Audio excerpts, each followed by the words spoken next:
A great take gives you 400 points. A good take gives you 200. An okay take gives you 100. And a bad take, you still come home empty-handed with 0 points. I know Barry's not going to love this segment, but the Golden State Warriors laid the smack down on the Los Angeles Lakers, 134-120. Hit 26 3-point shots. That is actually tied for the second most in franchise history. Draymond Green went 5 for 5 at one point. Steph was 6 for 6 from 3. Clay hit 5. Now, for the record, there was no Anthony Davis. LeBron James arrived to the arena only an hour before tip-off due to flu-like symptoms. He did play well, dropping 33, 11, and 7.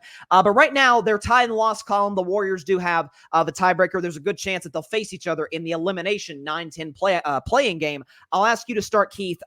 Who's more likely to go on a long postseason run? Is it the Lakers or is it the Warriors? If I had to bet, I would definitely probably bet the Lakers.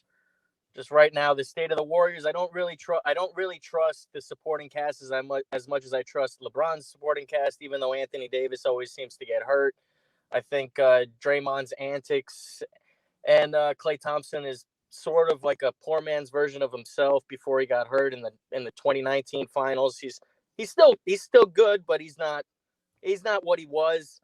So I think just with LeBron, AD, and Reeves, and I think I would hedge my bet towards the Lakers. Yeah, I mean, obviously they have that's one thing I commended them. One of the few things I commended them in the offseason. I thought they did a good job sort of adding to their bench. Obviously, bringing D'Lo back, I was a little skeptical of at the time. He didn't play well at all last night. But by and large, that's been a good contract for him. He's a 0 on the defensive end, but he can be any given night an 8 or 9 out of 10 on the offensive end. Yep. And again, I don't put a whole lot of stock into the loss for the Lakers for them last night because they didn't have Anthony Davis, and we saw without LeBron James, they came back and beat, albeit a Bucks team that's playing poorly, but still came back from double digits in the fourth to beat Milwaukee. When those guys are in the lineup, they can beat anybody, I think, in a 7-game series with the possible exception of a Denver Nuggets. So good take, Keith. If I can put this up here, this will get you not 200 points. That should say 300 points. 300 points for Keith Nanded in this second round. Yeah, I think, listen, there's – when you do have that level of size, when you do have that, obviously LeBron, we know his history in the postseason. Anthony Davis last year was really good in the defensive end of the postseason, kind of inconsistent offensively, thus earning him the name of my show of Coin Flip Davis. But we'll see if he's able to replicate that in a greater way if they were to get in. To you, John Rivera, who's more likely to go on a postseason run? Is it the Warriors or is it the Lakers? I mean, if I want more points, I would say your Golden State Warriors, right? You know, they're the veteran team. But no, I'm going to go with the Lakers, man. And just more, I would say, I believe more in the Lakers team than I would Golden State.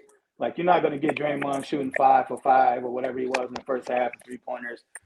Klay Thompson just been too inconsistent, man. I mean, if he can show that, you know, every other night instead of every 4 nights, you know what I mean, then I'll believe more in Golden State. Kuminga could be up and down.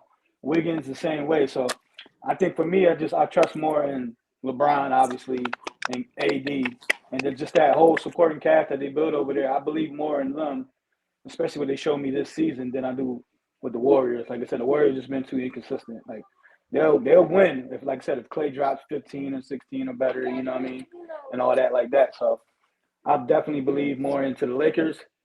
So that's why I think they'll make a longer run. I think the teams in general that, you know, I think nobody want to face either of them though. That top couple teams other than Denver don't want to see them because whoever them teams play there, and they're gonna beat them, I would think. You know what I mean? Like OKC is a little too young. Minnesota, you still can't believe in them. But if you're actually going to make the longer run, I would say the Lakers, man. I believe more in the Lakers. Like I said, the inconsistency of Golden State, man. So I'll take the Lakers.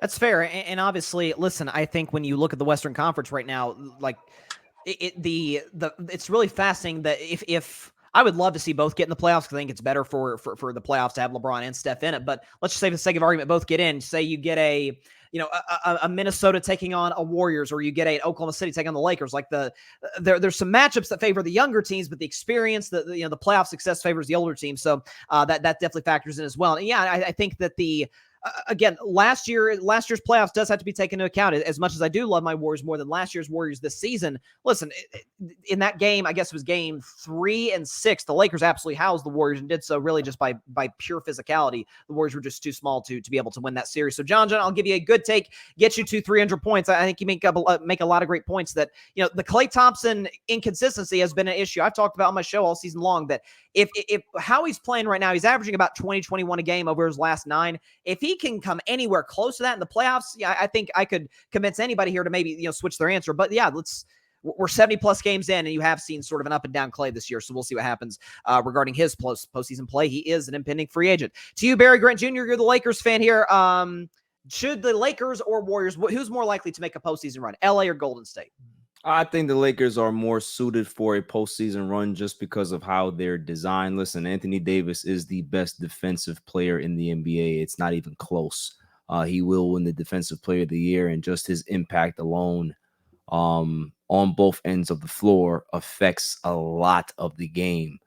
Missing Anthony Davis yesterday, you saw the difference of what the Golden State Warriors can be able to do. And listen, when you knock down 26 threes, no one's beating you.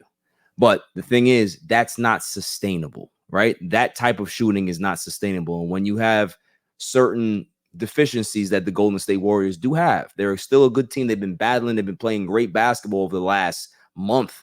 But, that's not something that you can be able to really quantify or pinpoint or say that this can be able to,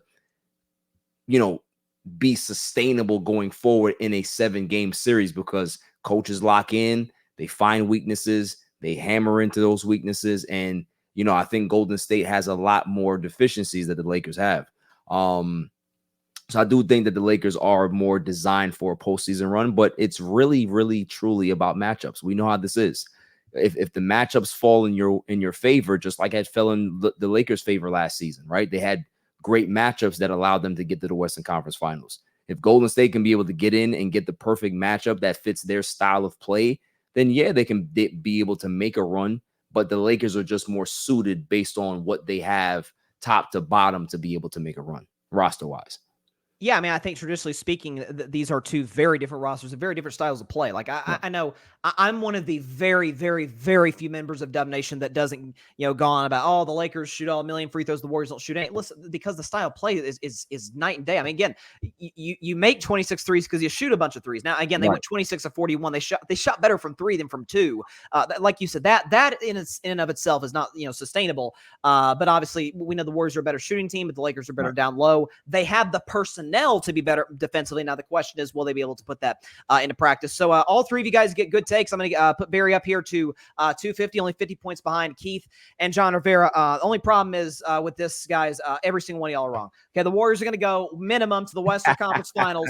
Long as they don't face Denver before then, they will get to the Western Conference Finals. Well, listen, I'm curious to see it, man.